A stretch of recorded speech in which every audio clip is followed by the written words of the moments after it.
Hello everyone, मैं Saroj sir बहुत बहुत स्वागत करता हूं आपके अपने यूट्यूब चैनल न्यूज विद एस्फोरेस में। डियर स्टूडेंट, आज के इस वीडियो के माध्यम से हम आपके Jharkhand academic council JAC board के होने वाले टर्म 1 परीक्षा 2022-23 को लेकर आपके सामाजिक विज्ञान के इतिहास की कक्षा 9वीं की पार्ट 1 फ्रांसीसी क्रांति के लिए बहुत ही ज़्यादा इंपॉर्टेंट ऑब्जेक्टिव प्रश्नों को लेकर आया हूं, जो कि इस वीडियो के माध्यम से हम आगे करेंगे। इस वीडियो के माध्यम से आप अपने फ्रांसीसी क्रांति के 30 अति महत्वपूर्ण ऑब्जेक्टिव प्रश्नों को देखेंगे, वो भी व्याख्या सहित, जो कि आपके बोर्ड एग्जाम के लिए बहुत ज़्यादा इंपॉर्टेंट है। और निश्चिंत रहिए, अगर आप इस वीडियो को पूरा देख लेते हैं तो आपके बोर्ड परीक्षा में सामाजिक विज्ञान की फ्रांसीसी क्रांति में जो भी क्वेश्चन पूछे जाएंगे 100% यहाँ से एक भी क्वेश्चन आपके बाहर नहीं जाएंगे।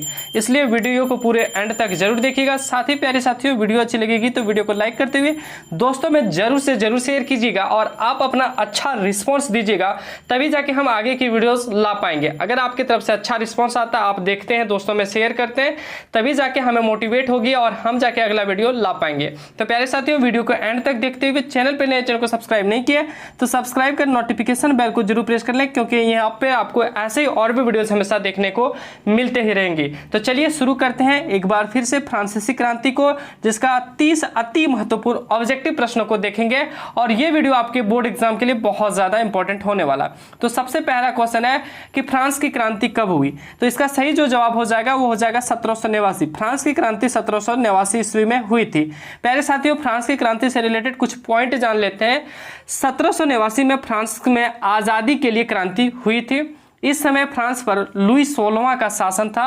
लुई 16वां निरंकुश और अत्याचारी शासक था। ठीक है, 1789 में फ्रांस की आज़ादी के लिए क्रांति हुई थी। इस समय लुई 16वां का शासन था और लुई 16वां जो थी वो निरंकुश और अत्याचारी शासक था। अगला क्वेश्चन है प्यारे साथियों, लिब्रे क्या था। तो लिब्रे क्या था? लिब्रे एक प्रकार की फ्रांस की मुद्रा थी। ठीक है, लिब्रे जो थी फ्रांस की मुद्रा थी। आइए इसके बारे में इंपॉर्टेंट पॉइंट को देखते हैं। फ्रांस की मुद्रा को लिब्रे कहा जाता है। 1794 में इसे समाप्त कर दिया गया। क्वेश्चन ये भी पूछा जाता है आपके बोर्ड एग्जाम में कि लिब्रे को कब समाप्त कर दिया गया, तो याद रखिएगा 1794 में लिब्रे को समाप्त कर दिया गया।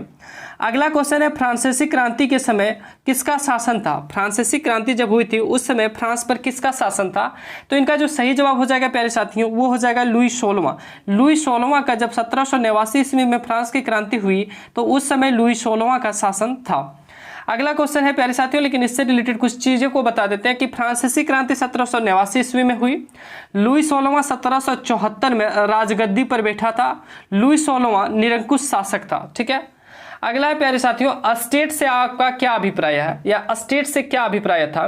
तो इनका जो सही जवाब हो जाएगा वो हो जाएगा फ्रांस का सामाजिक वर्ग का विभाजन। अस्टेट का जो मतलब था वो था फ्रांस का सामाजिक वर्ग का विभाजन। ठीक है, फ्रांस का समाज 3 प्रकार के स्टेट में बटा हुआ था।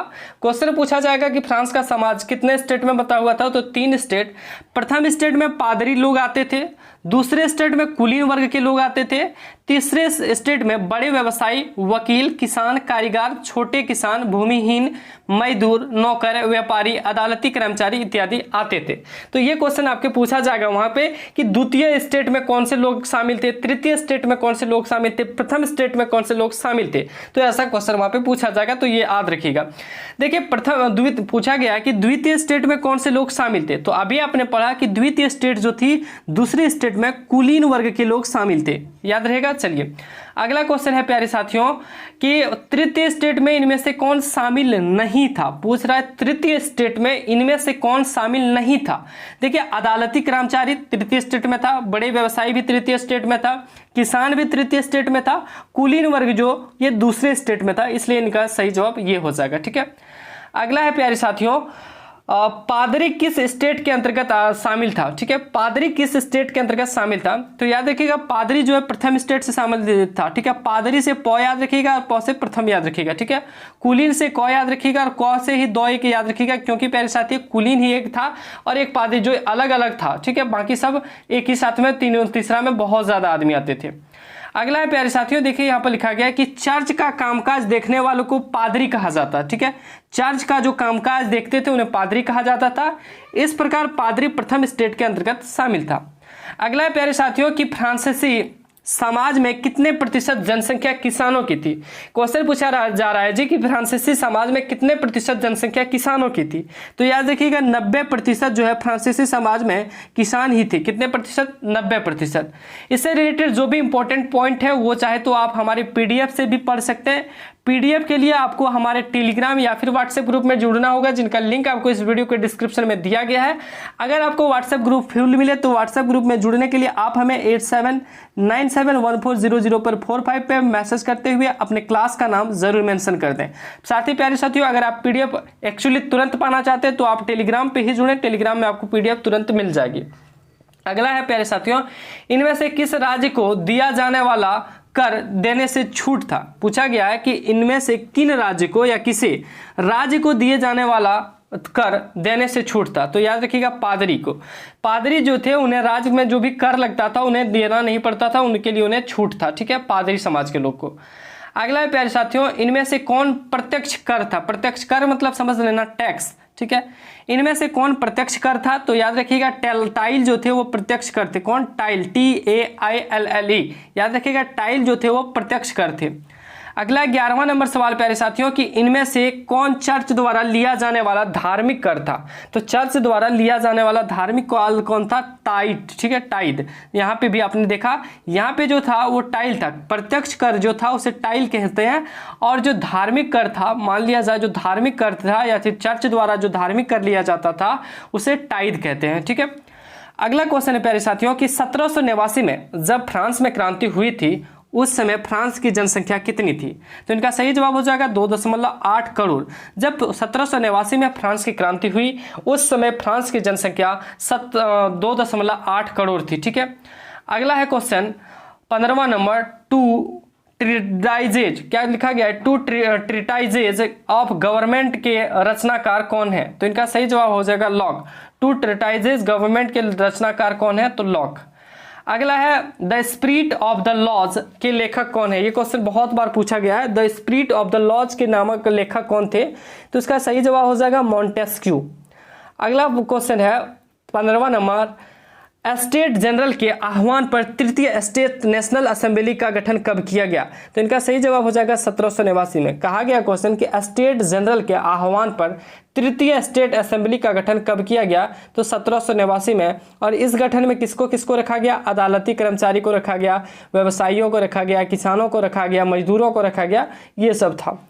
अगला क्वेश्चन है सम्राट की शक्तियों पर अंकुश लगाने और सभी मनुष्य को मूलभूत अधिकार प्राप्त करने के लिए फ्रांस में संविधान कब बना। तो इनका सही जवाब हो जाएगा 1791 में एक संविधान बनाया गया था जिसमें सम्राट के शक्तियों पर अंकुश लगाया गया और सभी मनुष्य को मूलभूत अधिकार प्राप्त करने के लिए फ्रांस के संविधान बनाया गया। ठीक है, 1791 में।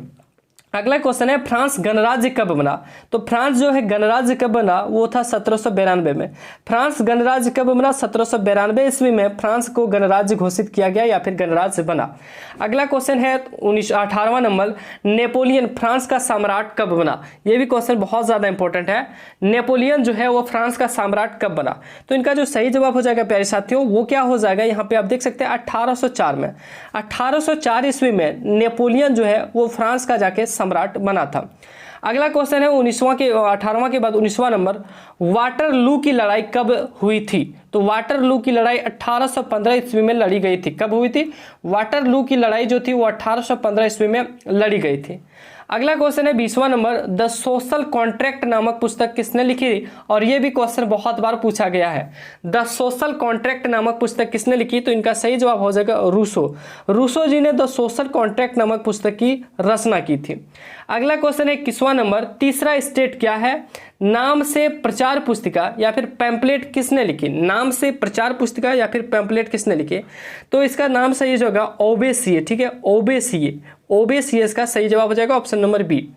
अगला क्वेश्चन है प्यारे साथियों कि 22वां नंबर है जी कि इनमें से सक्रिय नागरिक से संबंधित सही कथन का चुनाव करें। सक्रिय नागरिक किसको आप बोल सकते हैं? एक्टिव पीपल जिसको बोल सकते हैं। एक्टिव कौन होते हैं? तो इनमें जो सही जवाब हो जाएगा उसका अधिकार हो जाएगा, क्या हो जाएगा, इनमें है 25 नंबर का सी नंबर कि 25 वर्ष से 22 नंबर का आंसर हो जाएगा 25 वर्ष से अधिक आयु वर्ग के ऐसे पुरुष जिन्हें मत देने का अधिकार प्राप्त था।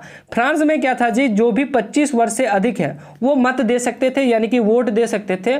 और जो भी वोट दे सकते हैं वो क्या है, एक सक्रिय नागरिक है, जिसे एक्टिव रिपब्लिक कहा भी जाता है, एक्टिव कहा जाता है। ठीक है, अगला क्वेश्चन है जैकोबिन क्लब क्या था। एक जैकोबिन क्लब हुआ करता था फ्रांस में, वो क्लब क्या था? तो इनका सही जवाब क्या हो जाएगा, छोटे दुकानदारों और गरीबों का कारीगरों का क्लब था। छोटे दुकानदारों और कारीगरों का क्लब को क्या कहा जाता है, जैकोबिन क्लब। ठीक है, अगला है कि 24वां नंबर, लुई 16वां के पतन के बाद छोटे दुकानदारों और कारीगरों के नेता कौन थे। जब लुई 16वां का पतन हो गया तो उनके बाद छोटे जो दुकानदार थे और जो कारीगर थे उनके नेता कौन थे। तो इनका सही जवाब क्या हो जाएगा, मैक्सिमिलियन रॉबेस्पियर। ठीक है, मैक्सिमिलियन रॉबेस्पियर इनका सही जवाब हो जाएगा। 24वां नंबर का आंसर हो जाएगा सी नंबर। अगला क्वेश्चन है 25वां नंबर कि आतंक का राज किसने स्थापित किया। तो इनका सही जवाब क्या हो जाएगा, रॉबेस्पियर ने। आतंक का राज किसने स्थापित किया, तो रॉबेस्पियर ने जी आतंक का जो है राज स्थापित किया। अगला सवाल है आपका कि गिलोटीन क्या था। तो गिलोटीन क्या था, तो सिर धड़ से अलग करने वाली मशीन को गिलोटीन कहा जाता था। याद रखिएगा, यहाँ पे थोड़ा हम बता देते हैं। गिलोटीन 2 खंभों के बीच लटकती आरी वाली मशीन थी जिस पर रखकर अपराधी का सिर धड़ से अलग कर दिया जाता था। इस मशीन का नाम इसके आविष्कारक डॉक्टर गिलोटीन के नाम पर पड़ा था। फ्रांस में सजा देने के लिए एक गिलोटीन नामक मशीन बनाया गया था जिसका आविष्कारक गिलोटीन ने ही किया था। इसमें क्या किया जाता था, 2 खंभा लगाया जाता था, उस 2 खंभे के बीच एक आरी चलाई जाती थी और उस आरी में जो है, उस आरी के बीच में किसी भी मनुष्य या फिर जो भी चीज का अपराधी हो उनका जो है सर रख के अलग कर दिया जाता था, उसका गर्दन काट दिया जाता था। ठीक है, अगला क्वेश्चन है कि मैक्सिमिलियन रॉबेस्पियर को गिलोटीन पर कब चढ़ाया गया था।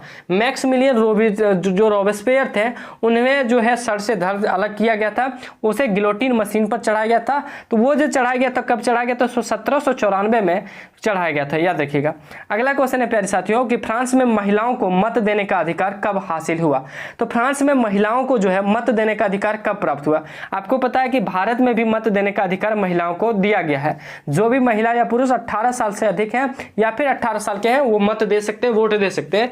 तो वही क्वेश्चन पूछा गया कि फ्रांस में महिलाओं को मत देने यानी कि वोट देने का अधिकार कब दिया गया। तो इनका सही जवाब क्या हो जाएगा, इनका सही जवाब हो जाएगा ऑप्शन नंबर डी, 1946 में।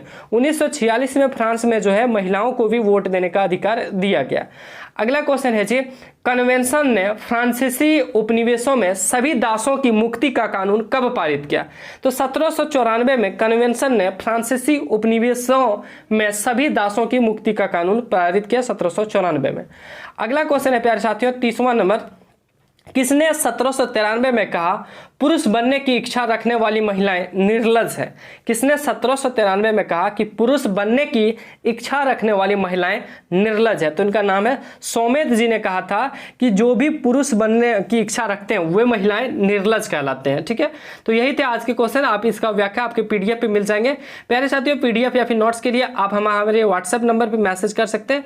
व्हाट्सएप नंबर कुछ इस तरह से है 8797140045। और हमारे यूट्यूब चैनल को अभी तक आप सब्सक्राइब नहीं किए तो सब्सक्राइब करते हुए नोटिफिकेशन बेल को जरूर प्रेस कर ले, क्योंकि यहाँ पे आपको ऐसे ही और भी वीडियोस हमेशा देखने को मिलेगी। प्यारे साथियों, आई होप आपको ये वीडियो अच्छी लगी होगी, लेकिन आपको वीडियो भी थोड़ी सी भी खराब लगी तो आप हमें कमेंट सेक्शन में कमेंट जरूर करें कि हमें इसमें क्या कमियां रह गई है। कोशिश करेंगे कि हम अगले वीडियो में इसको सुधार कर लें। और वीडियो अच्छी लगी हो तो वीडियो को लाइक कीजिए, दोस्तों में जितना हो सके आपके दोस्त यार जो भी है उनमें शेयर कीजिए ताकि उनको भी इनका हेल्प मिल सके। और साथ ही प्यारे साथियों, चैनल पर नए चैनल को सब्सक्राइब नहीं किए तो सब्सक्राइब करते हुए नोटिफिकेशन बेल को जरूर प्रेस कर ले, क्योंकि हम यहाँ पे ऐसे और भी वीडियोस आपकी क्लास के लाते रहेंगे। तो प्यारे साथियों, मिलते हैं अगले वीडियो में, तब तक के लिए सभी को धन्यवाद। जय हिंद, वंदे मातरम।